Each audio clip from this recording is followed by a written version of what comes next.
Hello everyone, Nosy here, and today I will be making a updated guide on how to 360 in Dead by Daylight. Now, I have many 360 guides on my channel, but since a lot of people were recommending me on making a updated guide, here I am making a updated 360 guide. Now, yesterday I made a updated Aaron Tech Reverse guide. If you haven't watched it already, you can watch it after this video. Anyways, without further ado, let's get right into it. I will be mentioning though that this guide is made on a PS5 controller, but it does not matter if you're doing this on a PS4 controller, Xbox controller, because I have some people telling me that their joysticks aren't aligned on a Xbox controller. That does not matter. As long as you have two joysticks, it works. Anyways, let's get into it. Alright, the first step is looking behind you, because I'm sorry to tell you, if you can't look behind you, you basically can't really 360. I mean, don't tell me you do no-look 360s, because no-look 360s are the worst and they look horrible. So there are people that 360 like this, for example. Now they run, and then they do this around the killer, like this. Now, I don't want you to do that, and we will improve this, okay? So what I want you to do instead is this. Look behind you, look at the killer, like this. You keep looking at the killer. Like, always look at the killer. Now, of course, you need to memorize what's in front of you. Now, what I mean by that is basically you just want to memorize what's in front of you. So if you have a pallet here, you know there's a pallet here, you can always like run through that pallet. Like, there is a gen here, you're not running into the gen. Like, you know, there's a hole here, you can go into that gap here. So you always want to make sure that you memorize what's in front of you. And of course, knowing how far the killer is away from you, because that is super important. You need to know how far the killer is away from you, so you'll be able to do a 360. So yes, I'm sorry to tell you, looking behind you is super important in 360ing. Now, the second step, what I like to do when I'm looking behind me is I like to zigzag. Now, when a killer is close and I basically have nothing around me, now I'm not just saying you should always go for 360s. 360s are usually just made for if you don't have anything around you, you can go for a 360. Now, if I have a pallet here, and the killer is far away, there is no need for me to slow down or to, you know, start doing spins and wait till the killer is close and 360, because that's not how it works.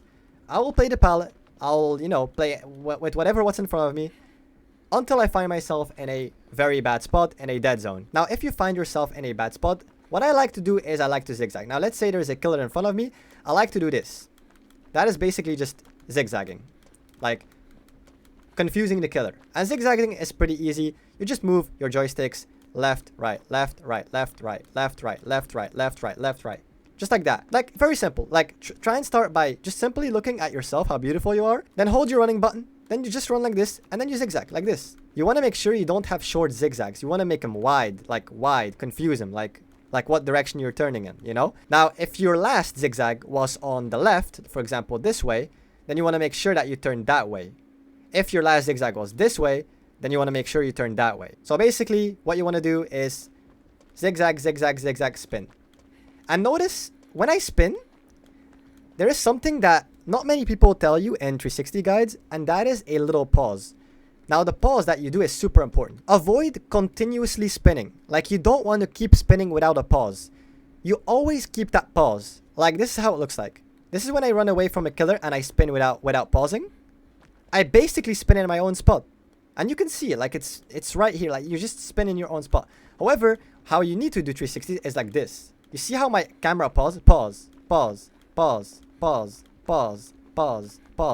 This is how you do it. You always pause, and you see that in every 360 of mine. I run like this, I zigzag like this, and then I pause. There is always one pause before you spin. So zigzag, spin, halfway you pause, and you continue spinning. Also, what I do like to mention is sensitivity. You want to make sure that your sensitivity is not too low. Now, you can 360 on 70, on 75, 80. Anything 70 above is good for 360ing. But for example, if you put it on 100, like this, if you spin in the same spot, it's going to be horrible. Like, you need to have that pause. You need to always... Look how smooth my 360s look. Whether I play on a 100 or whether I play on a low sensitivity, they all look the same.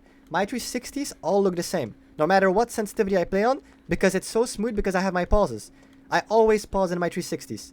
So basically, you run, zigzag, and then spin and pause, spin and pause, spin and pause. This is something people do not tell you in 360s. And I made a guide like this like a year ago, maybe two, where I was talking about the pause. And a lot of people found it really helpful, because it does help.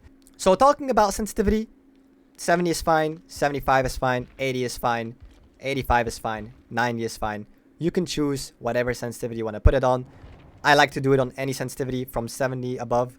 So yeah, it's completely up to you. Like, you can play around with it and see what's better for you. You want to make sure that you're using a sensitivity that you can like look around behind you, like everywhere, while looping tiles very smoothly. Like, you need to be able to look behind you and loop tiles very smoothly, knowing where you're running, knowing where you're looping, not getting stuck on cars or anything, and knowing what's in front of you. And yeah, that's that, you know, that's basically the trick. Essentially what I'm saying is choose a sensitivity that you're comfortable with, that you can do everything with, not just 360. You also want to make sure the killer is not too close. I feel like the moment the red stain kinda hits you, that's where you start spinning. You can obviously do it sometimes when you're inside of it, sometimes when you're outside of it. It all depends with the ping as well.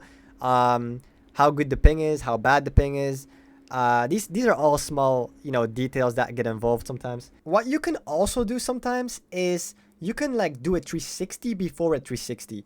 Now, it sounds more confusing than it actually is. So basically what you're doing here is you're spinning in front of a killer before you actually spin around the killer.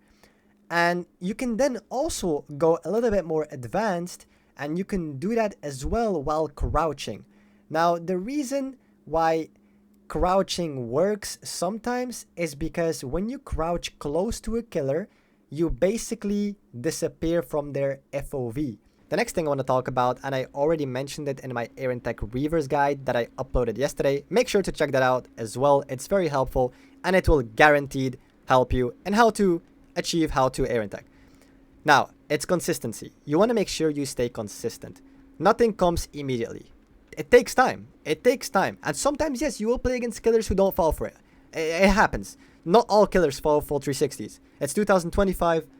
I mean, you know, it's getting, you know, a little bit harder, but it's possible. It's never impossible. Like I said, there will be people that can do it in like 5 minutes, and there will be people that can do it in like, you know, 1 week.